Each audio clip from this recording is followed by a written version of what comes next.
ለእናንተ የማይስማማና ትክክለኛ ያልሆነ ነገር እንዴት ነው አይደንቲፋይ የምታደርጉት? የመጀመሪያው ላቭ ቦምቢንግ ነው። ላቭ ቦምቢንግ ማለት በተገናኛችሁ ገና በአጭር ጊዜ የፍቅር ውርጅብኝ፣ የፍቅር ፍንዳታ፣ ቦምብ በቃ መጥለቅለቅ ምናምን ሲያጋጥምሽ ማለት ነው።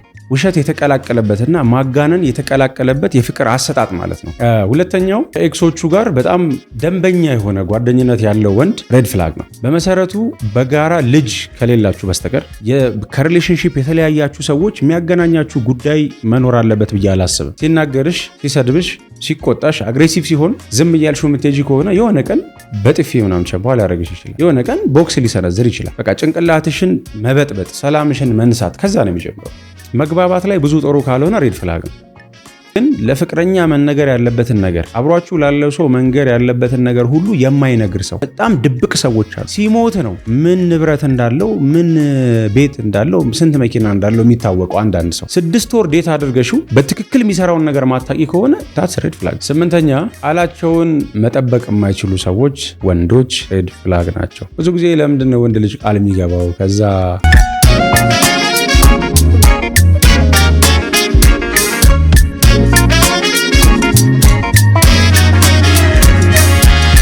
ሰላም እንዴት ናችሁ? ይህ ጉልቻ ፖድካስት ነው። እኔ አብነት አዩ ነኝ፣ አማካሪና የስነ ልቦና ባለሙያ። ጠፍተን ከመጣን በኋላ ቶሎ ቶሎ ቪዲዮዎችን ወደ እናንተ ለማድረስ እየሞከርን ነው። ዛሬ ከርዕሱም ከቪዲዮ መግቢያውም ለመረዳት እንደቻላችሁት ፎከስ አድርገን የምናወራቸው 10 ሬድ ፍላጎች ወይም ቀይ ባንዲራዎች አሉ። ሴቶች ፍቅረኛ ስትይዙ ወይም ሪሌሽንሺፕ ውስጥ ስትገቡ ወይም ከአንድ ሰው ጋር ትዳር ውስጥ ለመግባት መንገድ ስትጀምሩ ማየት ያለባችሁ ነገሮች አሉ። እነዚህን ሬድ ፍላጎች የምታዩ ከሆነ አይ ይሄ ሰውዬ አይሆንም ብላችሁ ቆም ብላችሁ ነገሮች እንድታስቡ፣ የሚስተካከልም ከሆነ እንድታስተካከሉ፣ መተውም ካለባችሁ ያንን ቦታ ትታችሁ መሄድ ካለባችሁ እንድትተው አቅጣጫ ለማስያዝ ነው። ለዚህ ቻናል አዲስ የሆናችሁ ሰዎች ሰብስክራይብ በማድረግ ቤተሰብ እንድትሆኑ ጋብዛለሁ። ከዚህ በፊት የለቀቅናቸውን ከዚህ በኋላ የምንለቃቸውን ቪዲዮዎች የምትዝናኑባቸውን፣ የምትማሩባቸውን፣ ህይወታችሁ ላይ አዲስ ነገር የምትጨምሩባቸውን ቪዲዮዎች ትመለከታላችሁ፣ ታገኛላችሁ። ነባር ቤተሰቦቻችን ደግሞ እንኳን እንደገና ተመለሳችሁ መጣችሁ። አብሮነታችሁን በጣም እንወደዋለን። እናንተን የሚመጥን ቪዲዮዎች ሁል ጊዜ ይዘን ለመምጣት እንሞክራለን፣ እንጥራለን። ቪዲዮ ላይክ በማድረግ ብትጀምሩ ደስ ይለኛል። አሁን ከማወራቸውና ከማነሳቸው ሀሳቦች ጋር የሚገናኝ ነገር ያላችሁ ሰዎች ደግሞ ኮሜንት ላይ ኤክስፒሪየንሳችሁን ሼር ብታደርጉንም ደስ ይለናል። ይሄን ቪዲዮ ብልክለት ይጠቅመዋል የምትሉት ሰው ካለ ደግሞ ይሄን ቪዲዮ ሼር አድርጉለት። ዴት እያረጋችሁት ያለውም ሰው ሊሆን ይችላል፣ ችግር የለውም። በመጀመሪያ ሬድ ፍላግስ የምንላቸው ወይም ይሄ እንግዲህ በአማርኛ ቀጥታ እየተረጎምኩ ነው እያወራሁኝ ያለሁት። ቀይ ባንዲራ የምንለው ነገር ምንድን ነው? ሬድ ፍላግ የምንለው ነገር ምንድን ነው? ከአንድ ሰው ጋር ዴት ማድረግ ስትጀምሩ ወይም ወደ ፍቅር ግንኙነት ውስጥ እየገባችሁ ሳለ የዛን ሰው ባህሪ ማወቅና ማጥናት፣ የዛን ሰው ማንነት ማወቅና ማጥናት አንደኛው ከእናንተ የሚጠበቀው ነገር ነው። ስለዚህ በዚህ ሂደት ውስጥ ለእናንተ የማይስማማና ትክክለኛ ያልሆነ ነገር እንዴት ነው አይደንቲፋይ የምታደርጉት? የትኛው ነገር ትክክል ነው፣ የትኛው ነገር ትክክል አይደለም የሚለውን ነገር እንድታውቁ ነው። ትክክል ካልሆነ እኮ እኛ ይታወቀናል፣ አንተ ለምን ትነግረናለህ እንዳትሉኝ። ፍቅር ውስጥ ያለ ሰው ወይም የሆነ ስሜት የሚሰማው ሰው ብዙ ምክንያታዊ ለመሆን ይቸገራል፣ አይታየውም። እያሳያችሁት ራሱ በቃ ልክ እንደ ማየት እንደተሳነው ሰው ነው የሚንቀሳቀሰው። ፍቅር የያዘው ሰው ወይም የሆነ ዲፕ የሆነ ስሜት ውስጥ ያለ ሰው በምክንያታዊነት ይሄ ለምን እንደዚህ ይሆናል፣ ይሄ ባህሪ ነገ ሪሌሽንሺፑን አፌክት ያደርጋል፣ ይሄ ፐርሰናሊቲ ነገ ስንጋባ ትዳራችንን አፌክት ያደርጋል ምናምን ብሎ ቆም ብሎ ከማሰብ ያላቸውን ስሜት ብቻ መከተል ላይ ሊያተኩሩ ይችላሉ። ስለዚህ አሁን ፍቅር ውስጥ ብትሆኑም ገና ሪሌሽንሺፕ እየጀመራችሁ ዴት ማድረግ እየጀመራችሁ ቢሆንም እነዚህን ሬድ ፍላጎች ካያችሁ ቆም ብላችሁ ኮንሲደር እንድታደርጉ ነው፣ ጥያቄ እንድትጠይቁ ነው የምናወራው። ወደ ዝርዝሩ እንገባለን። የመጀመሪያው ላቭ ቦምቢንግ ነው። ይህንን ቃል ብዙ ጊዜ ሰምታችሁት ሊሆን ይችላል። ላቭ ቦምቢንግ ይባላል። ምን ማለት ነው? ላቭ ቦምቢንግ ማለት በተገናኛችሁ ገና በአጭር ጊዜ የፍቅር ውርጅብኝ፣ የፍቅር ፍንዳታ፣ ቦምብ በቃ መጥለቅለቅ ምናምን ሲያጋጥምሽ ማለት ነው። ይሄ ማለት ገና ባገኘሽ በአንድ ሳምንት ውስጥ እኔ ያላንቺ ህይወቴ ባዶ ነው፣ እኔ አንቺን አግብቼ ነው የምኖረው፣ በቃ ሌላ ድራማ ሊፈጥር ይችላል። ገና ባገኘሽ በሁለት በሶስተኛ ቀን ድምፅሽን ካልሰማው መብላት አልቻልኩም ሊልሽ ይችላል። አንቺ ከሱ ጋር ኦብሰስድ እንድትሆኚ ውሸት የተቀላቀለበትና ማጋነን የተቀላቀለበት የፍቅር አሰጣጥ ማለት ነው። ለምሳሌ አንድ ሰው ለ2 ዓመት ለ1 ዓመት ፍቅረኛው ሊያደርገው የሚችለውን ነገር እሱ ገና በአንድ ሳምንት እኔ ላንቺ ካላደረግኩልሽ ሲል እንደማለት ነው። እኔ ላንቺ ያለኝ ፍቅር በቃ እንደውም በዚህ 6 ወር ውስጥ መጋባት አለብን ሊልሽ ይችላል። ገና አያውቅሽም። 1 ሳምንት ነው የተገናኛችሁት፣ ሜቢ 15 ቀን የተገናኛችሁት፣ ሜቢ 2-3 ቀን የተገናኛችሁት። ግን ወዲያው አፈቅርሻለሁ በደንብ ሳይረዳሽ፣ በደንብ ጊዜ ሳታሳልፉ፣ በደንብ ሳያውቅሽ አፈቅርሻለሁ፣ አንቺን ነው ማግባት እንፈልገው፣ አንቺ ህይወቴ ነሽ፣ ለእኔ እንደዚህ ነሽ የሚሉትን አይነት ነገሮች ማለት ነው። ልክ ያልሆነ ወይም ከመጠን ያለፈ የፍቅር ቃላት ውርጅብኝ ማለት ነው። አማርኛው እንደዛ ይመስለኛል። ስለዚህ በጣም አንቺን ወደሱ ለመሳብ እላፊ ጅንጀናዎች ማለት ነው። በቃ እላፊ ጅንጀናዎች። እኔ ያለ አንቺ ዛፍ ነኝ ምናምን ሊልሽ ይችላል። በቃ ማለት በቃ ድርቅ ብዬ የቀረው ነገር ህይወቴ ባዶ ነው ምናምን ሊልሽ ይችላል። ከአንቺ ጋር 2 ዓመት የቆየ ከአንቺ ጋር 1 ዓመት የቆየ ፍቅረኛሽ ልደትሽ ስለሆነ አይፎን መጥቶ ጊፍት ቢሰጥሽ፣ ትልቅ አበባ ሰጥቶሽ የሆነ ነገር ጊፍት ቢያደርግልሽ፣ ዱባይ ይዞሽ ቢሄድ፣ የሆነ ቦታ ቫኬሽን ይዤሽ እሄዳለሁ ቢል ኤክስፔክት የምታደርጊው ነገር ነው። ችግር የለውም። ፍቅረኛሽ ነው። የተወሰነ ጊዜ አብራችሁ ቆይታችኋል። ገና ባገኘሽ በ1 ሳምንቱ ትልልቅ ጊፍቶች ይዞ መምጣት፣ ትልልቅ ነገሮች፣ ትልልቅ ፌቨሮችን ለማድረግ መፈለግ፣ በአንድ ጊዜ እሱ ቁጥጥር ውስጥ አንቺን ለማስገባት እየሞከረ እንዳለ የሚያሳዩ ነገሮች ማለት ነው። ስለዚህ አንድ ወንድ ገና ባገኘሽ በአጭር ጊዜ ውስጥ እላፊ የሆነ ነገር ማሳየት ሲጀምር ከጀርባው የሆነ ነገር እንዳለ መጠርጠር አለብሽ። ዛሬ እንደዚህ እንደ እሳት እያየሽው ያለሽው ነገር የሆነ ነገር ከተገኘ በኋላ በረዶ ሊሆን ይችላል። ስለዚህ ለእኔ እንደዚህ እንዲሆንልኝ የሚያደርግ ግንኙነት አለን ወይ? ለእኔ እንደዚህ እንዲሆንልኝ የሚያደርግ ፍቅር አለው ወይ ነው ጥያቄው። ገና አላወቅኩትም፣ ገና ጊዜዎች አብረን አላሳለፍንም፣ ያን ያህልም ስለ እኔ ብዙ የሚያውቀው ነገር የለም፣ ግን ለምን እንደዚህ ይሆናል ብለሽ ራስሽን እንድትጠይቂ ነው። ሁለተኛው ከኤክሶቹ ጋር በጣም ደንበኛ የሆነ ጓደኝነት ያለው ወንድ ሬድ ፍላግ ነው። በመሰረቱ በጋራ ልጅ ከሌላችሁ በስተቀር ከሪሌሽንሺፕ የተለያያችሁ ሰዎች የሚያገናኛችሁ ጉዳይ መኖር አለበት ብዬ አላስብም። የጀመራችሁት ቢዝነስ ካለ እንደው ቢዝነሱን መስመር አስይዛችሁ ነገሮቻችሁን እስከምታስተካክሉ ድረስ ምናምን፣ በመሃል ልጅ ካለ ያው የጋራ ኃላፊነት ስለሆነ ቤተሰብ ላይ እንደ አባትና እንደ እናት ነገሮችን ማድረግ ስላለባችሁ ይሆናል። ግን ጀስት ሪሌሽንሺፕ ብቻ ከነበረ ከተለያያችሁና ብሬክአፕ ካረጋችሁ በኋላ ምንም አይነት ግንኙነት አያስፈልግም። ስለዚህ ከኤክሱ ጋር ስቲል የሚደዋወል ከሆነ ከኤክሱ ጋር ስቲል ሻይ ቡና የሚል ከሆነ እንኳን አደረሰ እንኳን አደረሰሽ ኤክሱን መልካም ልደት እያለ ስቶሪ ላይ የሚለጥፍ ሰው ከሆነ መሮጥ ነው ያለብሽ፣ መሸሽ ነው ያለብሽ። ከኤክሶቻቸው ጋር ስቲል ግንኙነትና ቅርርብ ያላቸው ሰዎች ተመልሰው አብረው የመሆን ቻንሳቸው በጣም ከፍተኛ ነው። ግልጽ ነው አይደለ? በመጥፎም ቢሆን ነው የምላችሁ ግንኙነታቸው በመጥፎም ቢሆን። ለምሳሌ አንዳንድ ሰው ብሬክአፕ ካደረገ በኋላ ስቲል ኤክሱን ስታክ የሚያደርግ ሰው አለ። ሶሻል ሚዲያዋን ያያል፣ በሌላ አካውንት ከፍቶ ሊያናግራት ይሞክራል፣ ሌሎች እንቅስቃሴዎች ሊያደርግ ይችላል። እሷን ለማስቀናት እሷ ያለችበት ቦታ ሴት ይዞ ሊሄድ ይችላል። ብዙ ነገር ሊያደርግ ይችላል። ኤክሱን ለማስቀናት አንቺ እንዴት ሊያደርግሽ ይችላል? ስለዚህ ከኤክሱ ጋር በፖዚቲቭም በኔጌቲቭም ወይ ምንም የሚያቆራኝ ነገር ያለው ሰው ሬድ ፍላግ ነው። በቃ አስፈላጊ የሆነ ሰው አይደለም። ስለዚህ ከኤክሳቸው ጋር ሁሉ ነገራቸውን የጨረሱ ሰዎች ነው ዴት ማድረግ ያለባችሁ። ሰው ከሪሌሽንሺፕ ተለያይቷል ማለት ጠላት ይሆናል ማለት ላይሆን ይችላል። ነሰሰርሊ እንደ ጠላት ትታያላችሁ ማለት አይደለም። ግን ወዳጅ ትሆናላችሁ ማለትም አይደለም። ነበራችሁ፣ በቃ የሆነ ጊዜ ወዳጅ ነበራችሁ፣ ከዛ በኋላ ወዳጅ አይደላችሁም። ስለዚህ አንቺ ዴት የምታረጊው ሰው ስቲል ኤክሱ ጓደኛው ከሆነች 2-3 የሆኑ ጓደኞቹ ከሆኑ ሂዝ ሬድ ፍላግ።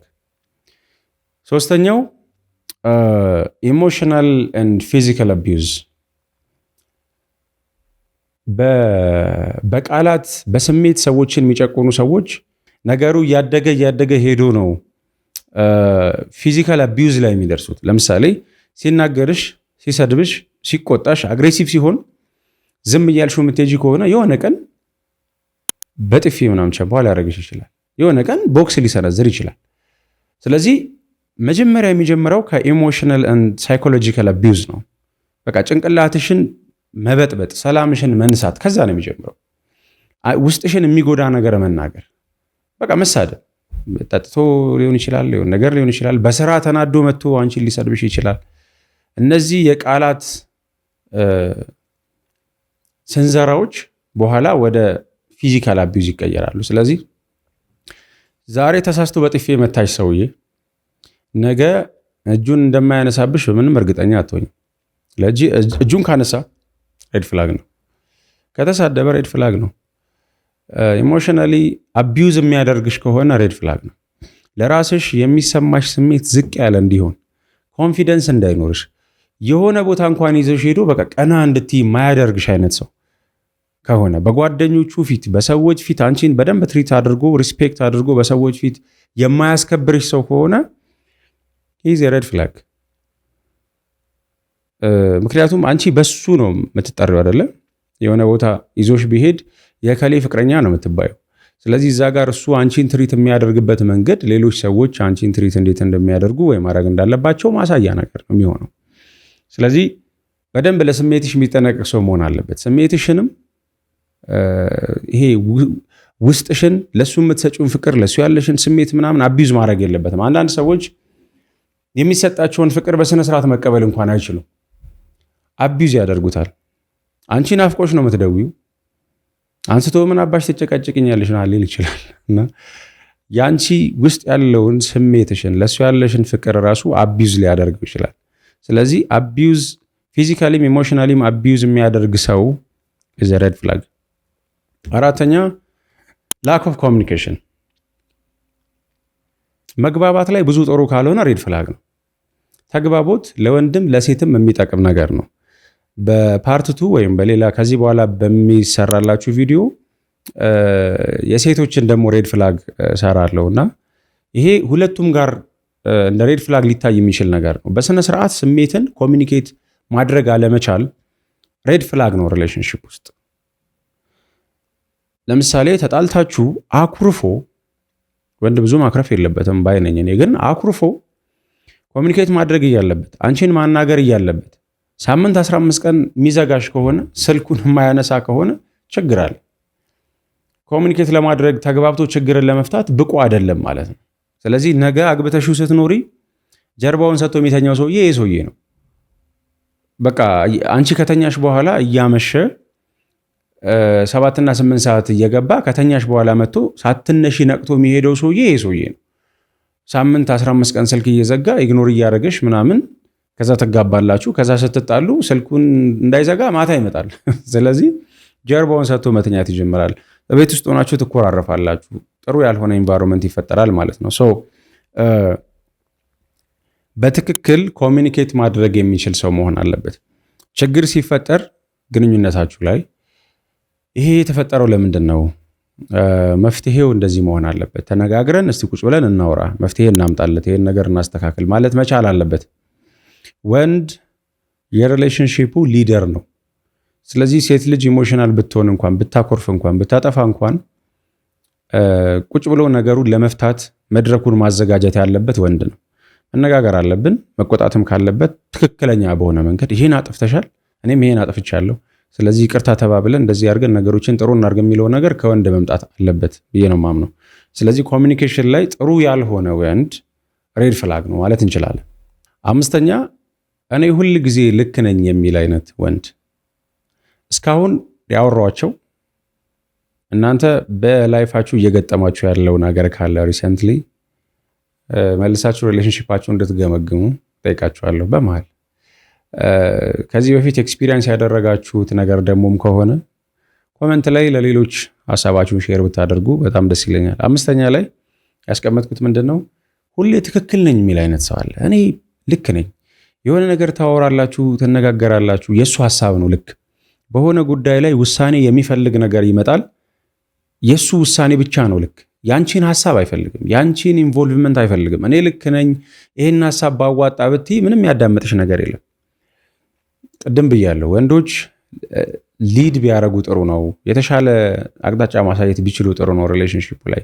ሴት ልጅ የምትደገፈው አይነት ወንድ መሆኑ ጥሩ ነው፣ ግን ሁሉን ነገር በሞኖፖሊ መያዝ ደግሞ አግባብ ነው የሚል እምነት የለኝም። ስለዚህ ሁሉም ነገር ላይ እኔ ልክ ነኝ የሚል አይነት ወንድ ሬድ ፍላግ ነው። ያንቺ ሐሳቦች፣ ያንቺ ኦፒኒየን፣ ያንቺ ፊሊንግ፣ ያንቺ ስሜት ቦታ ሊሰጠው ይገባል።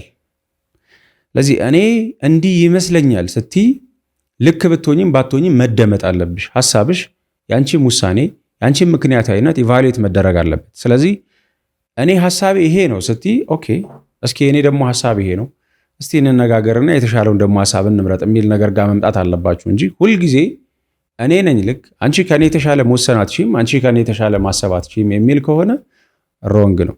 ምንድነው ይሄ የሚያመጣው ችግር? ኢቭን በሰዎች መሃል ሆናችሁ አንቺ የሆነ ሐሳብ ለማንሳት ብትሞክሪ ግን ሁልጊዜ እሱ ልክ ነኝ ብሎ የሚያስብ ከሆነ ምንድነው አፋፍሽን ሊልሽ ይችላል። በቃ አታስጠጭኝ ምናምን አታስጠቁሪ ምናምን ሊል ይችላል። ማለት ሁሌ እሱ ልክ ነኝ ስለሚል በቃ ሚስቴ ወይም ፍቅረኛ የምታወራው ነገር በቃ ውሃ የሚያነሳ ሐሳብ አይደለም፣ የተሳሳተ ነው። ስለዚህ በሰዎች ፊት ታዋርደኛለች፣ እንደኔ እንትን ላይክ ስማርት አይደለችም ምናምን ብሎ ሊያስብ ይችላል። ሰው ሁሉም ነገር ላይ እኔ ልክ ነኝ ብሎ የሚያስብ ሰው ኢዝ ሬድ ፍላግ።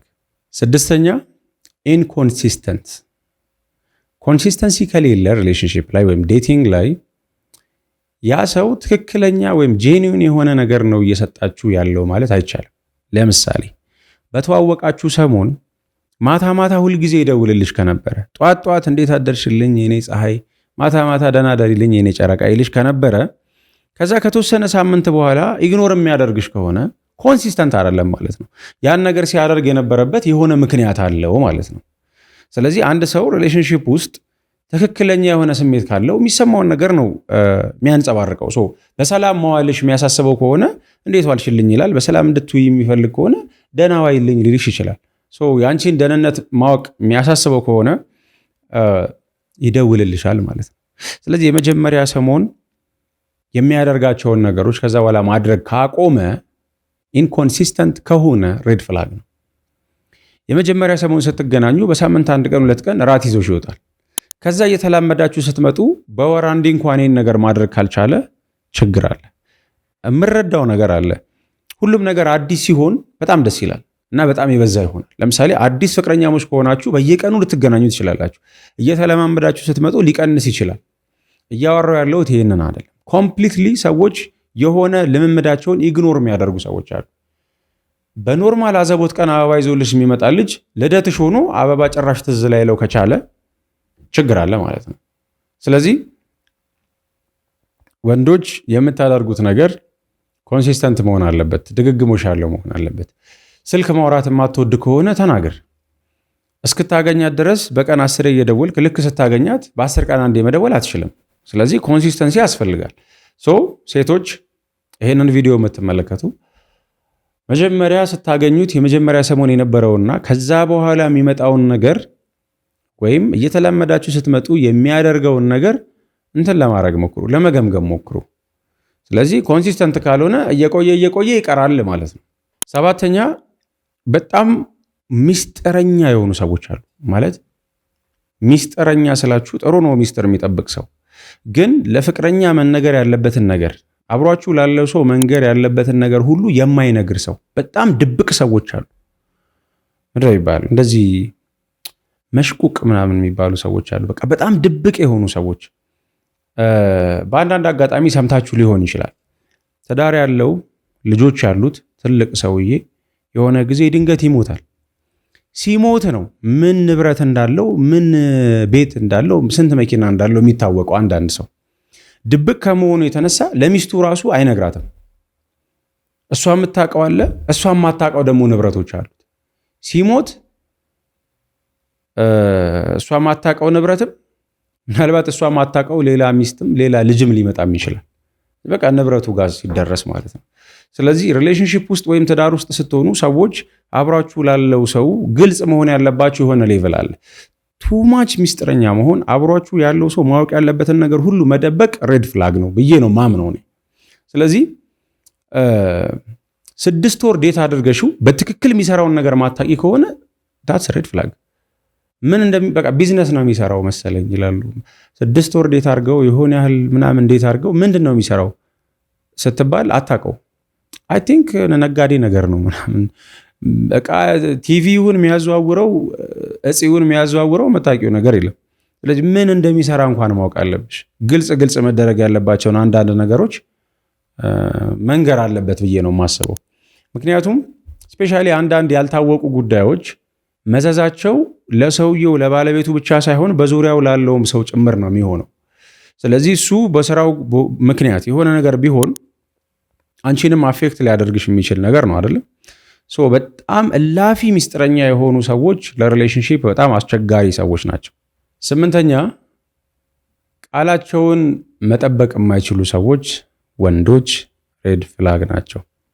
ብዙ ጊዜ ለምንድን ነው ወንድ ልጅ ቃል የሚገባው ከዛ ግን ቃሉን የሚያጥፈው ብለን ስናስብ፣ ሴቶች ፕሮሚስ ትወዳላችሁ፣ የተወሰነ ፕሮሚስ ትወዳላችሁ። ለምሳሌ ጥሩ ስሜት ላይ ባላችሁበት ሰዓት እንዲህ እናረጋለን፣ እንዲያረግልሻለሁ፣ እንደዚህ እንሄዳለን፣ እንዲህ እንሆናለን ምናምን ይልሻል። ያንን ኤክስፔክት አደርጋለሽ። እሱ ያንን ነገር እየነገረሽ ያለው ምናልባትም የሆነ ነገር እስከሚያገኝ ወይም ከሱ ጋር እስከምትሆኝ ምናምን ሊሆን ይችላል። ነገሮች ከሆኑ በኋላ ትዝ አይሉም። ቃል የገባልሽ ነገር የነገረሽ ነገር ሁሉ ትዝ ላይለው ይችላል።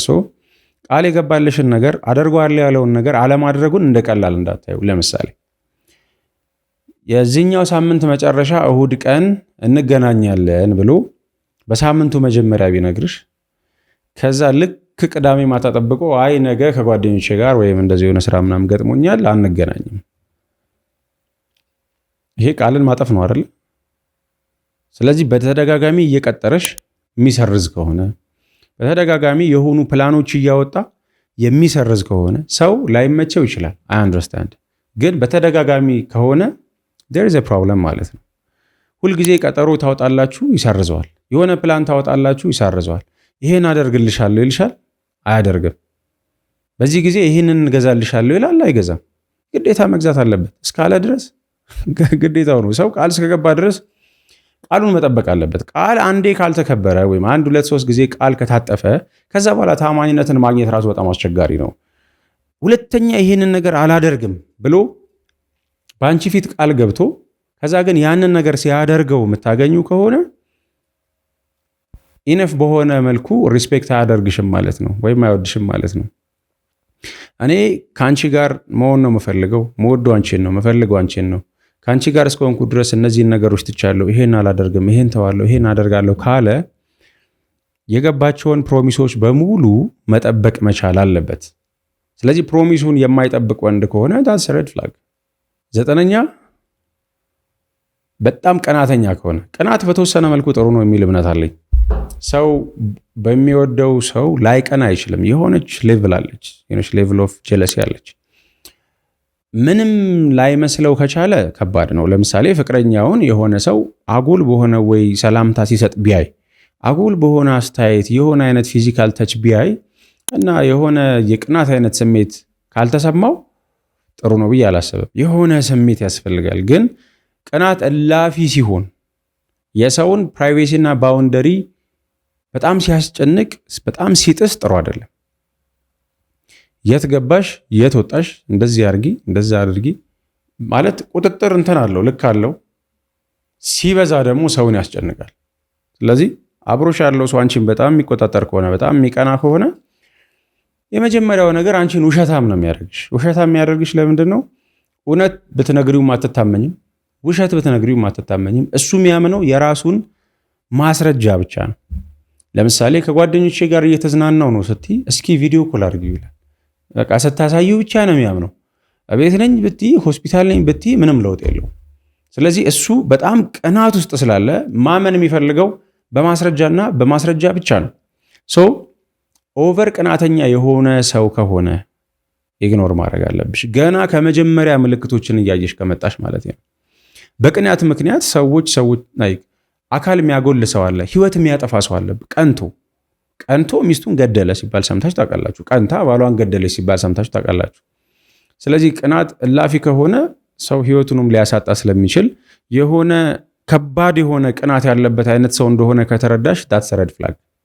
የመጨረሻውና 10ኛው ሬድ ፍላግ ብዙ አሉ። ለዛሬ የምናነሳ ዋና ዋናውን ስለሆነ ነው። 10ኛው ሬድ ፍላግ ይሄን ከማንሳቴ በፊት የመጨረሻ ሐሳባችን ስለሆነ እስከዚህ ድረስ ይሄን ቪዲዮ እያያችሁ ያላችሁ ሰዎች ግን ጉልቻ ፖድካስትን ሰብስክራይብ ያላደረጋችሁ ሰብስክራይብ እንድታደርጉ በትህትና እንጠይቃለን። ቪዲዮን ላይክ እንድታደርጉት እንጠይቃለን። ይሄ ቪዲዮ ይጠቅማል ብላችሁ የምታስቡት ሰው ካለ ደግሞ ሼር እንድታደርጉለት ይሁን። 10ኛው ኢሞሽናል ኢንተለጀንስ ነው። የራሱን ይሄ በስሜት መብሰል የሚባል ነገር አለ። የራሱን ስሜት እንዴት ነው አንደርስታንድ የሚያደርገው? የአንቺን ስሜት እንዴት ነው አንደርስታንድ የሚያደርገው? ስሜቶቹን እንዴት ነው የሚያንጸባርቀው? ስሜቶቹን እንዴት ነው? አንዳንዱ ነገር ውስጥ የሚያዝ ነው፣ አንዳንዱ ነገር ኤክስፕረስ የሚደረግ ነው። ኤክስፕረስ ሲደረግ በምን አይነት መልኩ መደረግ አለበት? ስትጣሉ ችግሮችን ለመፍታት የሚሄድበት አካሄድ እንዴት ነው? ቀኑን ሙሉ ከሰደበሽና ከጮኸ በኋላ እግርሽ ላይ ወድቆ ይቅርታ ማለት ነው ወይስ ቁጭ ብሎ በስሜት እንደበሰለ ሰው በነገሮች ላይ መነጋገር ነው የሚያደርገው? ከአንቺ ጋር ብቻ ሳይሆን ከሌሎች ሰዎች ጋር ያለው ግንኙነት ምን ይመስላል? ድንገት መንገድ ላይ የሄደ አጋጣሚ ሰው ትከሻውን ገጫ ቢያደርገው እንዴት ነው ሪስፖንድ የሚያደርገው? ድንገት የሆነ ቦታ የተዝናናችሁ ያዘዛችሁት ምግብ ሲቆይ ይነጫነጫሉ። ከዌተሮች ጋር እንዴት ነው ኢንተራክት የሚያደርገው የሚለውን ነገር በቀላል በአንዳንድ ነገሮች ማወቅ ይቻላል። ይሄንን ሰው በስሜቱ የበሰለ ሲሆን በጣም ዝምተኛ ይሆናል ምናምን ማለት አይደለም። መናገር ሲኖርበት ስሜቱን እንዴት መግለጽ እንዳለበት ያውቃል። የሚሰማው የሚያናድ ነገር የሚያስከፋ ነገር ሲገጥመው እንዴት አድርጎ ስሜቱን ሬጉሌት ማድረግ እንዳለበት ያውቃል። ከዛ ወደ አንቺ እንዴት ማድረስ እንዳለበት ያውቃል። አንቺን በማይጎዳ መልኩ ከስሜታዊነት በዘለለ ከስሜታዊነት ውጪ ሆኖ በምክንያታዊነት ነገሮችን ማስረዳትና ማብራራት የሚችል ሰው ይሆናል። ስለዚህ ኢሞሽናል ኢንተለጀንስ በጣም ወሳኝ ነገር ነው። ስለዚህ በስሜት ያልበሰለ ሰው ከሆነ አስቸጋሪ ነው። ከዚህ ሁሉ በተጨማሪ ሁሉም ሰው ባይስማማበትም ግን እንደ ሐሳብ ላነሳላችሁ የምችለው ነገር ምንድነው? ይሄ ፋይናንሻሊ ስቴብል አለመሆን ሰምታይምስ እንደ ሬድ ፍላግ ሊታይ ይችላል። ይሄ እንደ ተጨማሪ ሐሳብ ነው የምትይዙልኝ። ለምንድነው ይሄንን የምልበት ምክንያት? ለምሳሌ አንድ የዩኒቨርሲቲ ተማሪ እዛው የዩኒቨርሲቲ ተማሪ ፍቅረኛ ብትይዝ ዩኒቨርሲቲ ውስጥ እየተማረ ያለ ልጅ ፋይናንሻሊ ስቴብል እንዲሆን ኤክስፔክት አይደረግም። በቃ ተማሪ ነው አለቀ። ግን እድሜዎቹ በ30 አጋማሽ እና ምናልባትም ከ30 በላይ 40 ሊደርስ ያለ ሰው ስራ መስራት የሚችል ሰው መንቀሳቀስ የሚችል ሰው ግን ስንፍና ካለበት ግን ሌሎች ልምዶች ሌሎች ትክክለኛ ያልሆኑ የህይወት ልምምዶች ያለው ሰው ግን ስራ መስራት የማይፈልግ ህይወቱን መቀየር የማይፈልግ ፖቴንሻል እንኳን እያለው ራሱን ለመቀየር ፍላጎት የሌለው ሰው ሬድ ፍላግ ነው ብዬ ነው ማስበው እኔ። ስለዚህ ወንድ ዴት ስታደርጉ ሴቶች ፋይናንሻል ስቴቢሊቲ ሁላችሁም ታያላችሁ የሚል እምነት ነው ያለኝ። አንዳንድ ሰው ፖቴንሻል አለው እውቀት አለው ግን እድሎች ላያገኝ ይችላል። ስፔሻሊ የኛ ሀገር ሁኔታ አስቸጋሪ ነው። በሚፈልገው ልክ ህይወቱን አልቀየረም ሊሆን ይችላል ግን እየሞከረ ነው ወይ? ስለዚህ ፍቅረኛ ስትይዙ የመስራትም የመማርም የመለወጥም የምንም ፍላጎት የሌለው ሰው ሬድ ፍላግ። ለምን አልኖረውም አይደለም እንዲኖረው ጥሩ ህይወት እንዲኖረው የሚያደርግበትን መንገድ የመፈለግ ሐሳብ የሌለው ሰው ግን አስቸጋሪ ነው። ስለተማርክ ፖቴንሻል ስላለ የሆነ ደረጃ ትደርሳለህ ማለት አይደለም። ስፔሻሊ በእኛ ሀገር ኮንቴክስት ትንሽ ያስቸግራል። ብዙ ነገር ከባድ ነው። ግን ስቲል የሚሞክርና የሚፍጨረጨር ሰው ነው አንድ ስቴፕ ወደፊት ጠጋ ማለት የሚችለው እንጂ ተስፋ የቆረጠ ሰው አይደለም። በህይወቱ ተስፋ የቆረጠ ሰው አንቺንም ይዞ ነው ገደል የሚገባው። ኢሞሽናሊ ጥሩ ቢሆን ፋይናንሻሊ ስቴብል ቢሆን የተሻለ ነው ብላችሁ ሁላችሁም እንደምታምኑ እኔም አምናለሁ። ለዛሬ ለእናንተ ይዤ የቀረብኩት ቪዲዮ ይህንን ይመስላል። ይዤ የመጣሁት ሀሳብም ይህንን ይመስላል። በሚቀጥለው ቪዲዮ ሴቶች ጋር ሊታዩ የሚገቡ ሬድ ፍላጎች፣ ወንዶች ፍቅረኛ ለመያዝ ስታስቡ ወይም ሪሌሽንሺፕ ውስጥ ስትገቡ ወይም ትዳር ለመያዝ ስታስቡ ማየት ያለባችሁ ሬድ ፍላጎች፣ እነዚህ ሬድ ፍላጎች ካሉ ወይም እነዚህ ቀይ ባንዲራዎች ካሉባቸው እነዚህ ሴቶች ተዋቸው የምለበትን አይነት ቪዲዮ እንግዲህ ባላንስም ለማድረግ ይዤ መጣ ይሆናል። አብነት አዩ ነበርኩኝ። ይሄ ጉልቻ ፖድካስት ነው። አመሰግናለሁ።